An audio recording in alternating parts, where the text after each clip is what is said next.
ನಮಸ್ಕಾರ ಸ್ನೇಹಿತರೆ. ಕಾಲವನ್ನೇ ನಿಯಂತ್ರಿಸುವ ಒಬ್ಬ ದೇವರು ಇದ್ದಾನೆ ಅಂದರೆ ನೀವು ನಂಬ್ತೀರಾ? ನಂಬಲೇಬೇಕು. ಮರಣಕ್ಕೂ ಭಯ ಹುಟ್ಟಿಸುವ ಶಿವನ ಉಗ್ರ ರೂಪ ಅವನೇ ಕಾಲಭೈರವ.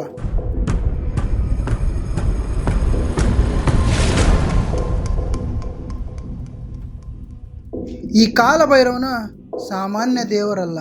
ಅವನು ಮರಣ ಮತ್ತು ಕರ್ಮದ ಅಧಿಪತಿ. ಬ್ರಹ್ಮನಿಗೆ ತನ್ನ ಸೃಷ್ಟಿಯ ಮೇಲೆ ಅಹಂಕಾರ ಉಂಟಾದಾಗ ಶಿವನು ಉಗ್ರನಾಗಿ ಪ್ರತ್ಯಕ್ಷವಾದ ಆ ಉಗ್ರ ರೂಪವೇ ಕಾಲಭೈರವ.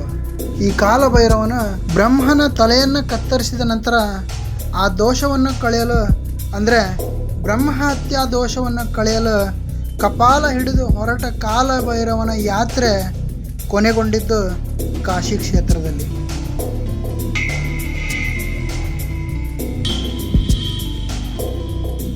ಈ ಕಾಶಿ ಕ್ಷೇತ್ರವನ್ನು ಮೋಕ್ಷದ ನಗರ ಅಂತ ಕರೀತಾರೆ, ಹಾಗೂ ಶಿವನ ನಿವಾಸ ಅಂತಲೂ ಕರೀತಾರೆ.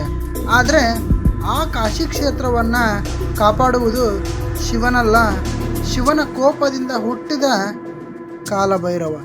ಈ ಕಾಲಭೈರವನ ಅನುಗ್ರಹ ಹೊಂದಿದ್ರೆ ಅಕಾಲಿಕ ಮರಣ ದೂರವಾಗುತ್ತದೆ, ಅಪಘಾತದ ಭಯ ಕಡಿಮೆಯಾಗುತ್ತದೆ, ಹಾಗೆ ಕರ್ಮದ ಬಂಧನವೂ ಕೂಡ ಸಡಿಲವಾಗಿ ಹೋಗುತ್ತೆ.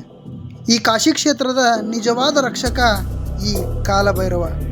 ಕಾಲಭೈರವನಿಗೆ ರಾತ್ರಿ ಸಮಯದಲ್ಲಿ ವಿಶೇಷ ಶಕ್ತಿ ಇರುತ್ತದೆ.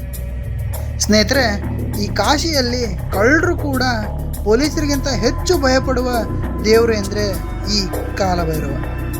ಇಂದಿಗೂ ಕೂಡ ಕಾಶಿಗೆ ಹೋಗುವವರು ಮೊದಲು ಕಾಲಭೈರವನ ದರ್ಶನ ಮಾಡ್ತಾರೆ. ಸ್ನೇಹಿತರೆ, ರಾತ್ರಿ 12 ನಂತರ ಕಾಶಿಯ ಕೆಲವು ಬೀದಿಗಳಲ್ಲಿ ಯಾರು ಕೂಡ ನಿಲ್ಲೋದಿಲ್ಲ.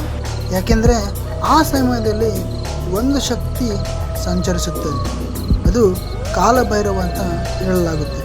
ಕಾಶಿಯಲ್ಲಿ ರಾತ್ರಿ ಅವರ ಹೆಜ್ಜೆಗಳ ಶಬ್ದ ಕೇಳುತ್ತದೆ ಅಂತ ಅಲ್ಲಿನ ಜನ ನಂಬುತ್ತಾರೆ. ಈ ಕಾಶಿಯಲ್ಲಿ ಸೂರ್ಯಾಸ್ತ ಆದ ನಂತರದ ಮೇಲೆ ಕೆಲವು ನಿಯಮಗಳು ಆರಂಭವಾಗುತ್ತವೆ. ಕೆಲ ದೇವಸ್ಥಾನಗಳು ಬೇಗ ಮುಚ್ಚುತ್ತವೆ, ಕೆಲವು ಬೀದಿಗಳಲ್ಲಿ ಅನಾವಶ್ಯಕ ಸಂಚಾರ ಇರಲ್ಲ.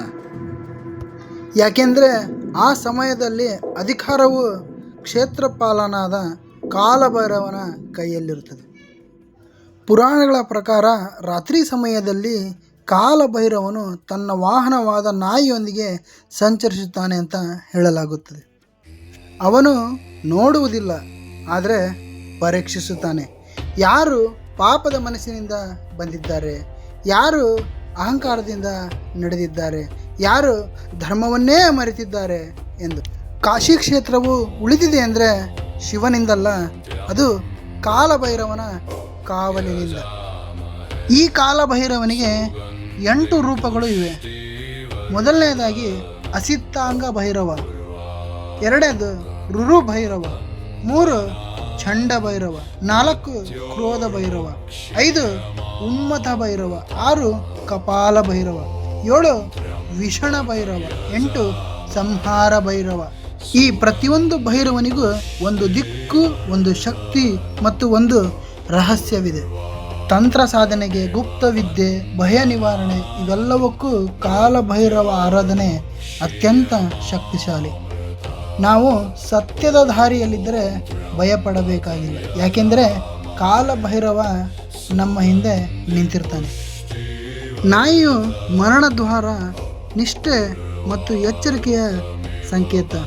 ಹಾಗಾಗಿ ಕಾಲಭೈರವನ ವಾಹನ ನಾಯಿ. ಶಕ್ತಿ ಸಾಧನೆ, ತಂತ್ರ ಸಾಧನೆ, ಮಂತ್ರ ಜಪ ಎಲ್ಲವೂ ಭೈರವನ ಅಧೀನದಲ್ಲಿದೆ. ಅದಕ್ಕೆ ತಾಂತ್ರಿಕರು, ಅಘೋರಿ ಸನ್ಯಾಸಿಗಳು, ಸ್ಮಶಾನ ಸಾಧಕರು ಮೊದಲು ಭೈರವನನ್ನು ಪ್ರಾರ್ಥಿಸುತ್ತಾರೆ.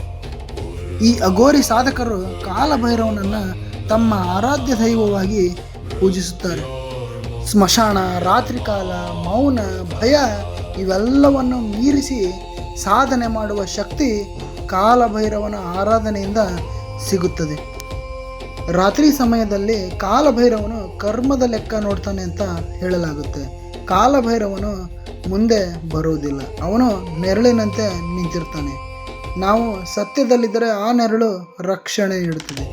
ತಪ್ಪಿನಲ್ಲಿ ಇದ್ದರೆ ಅದೇ ಶಿಕ್ಷೆ ಕೊಡುತ್ತದೆ. ಕಾಲವು ನಿಂತು ಹೋಗುತ್ತದೆ, ಆದರೆ ಕಾಲಭೈರವನ ನ್ಯಾಯ ಎಂದಿಗೂ ನಿಲ್ಲದು. ಸತ್ಯಕ್ಕೆ ಜಯ, ಅಧರ್ಮಕ್ಕೆ ಅಂತ್ಯ. ಜೈ ಕಾಲಭೈರವ.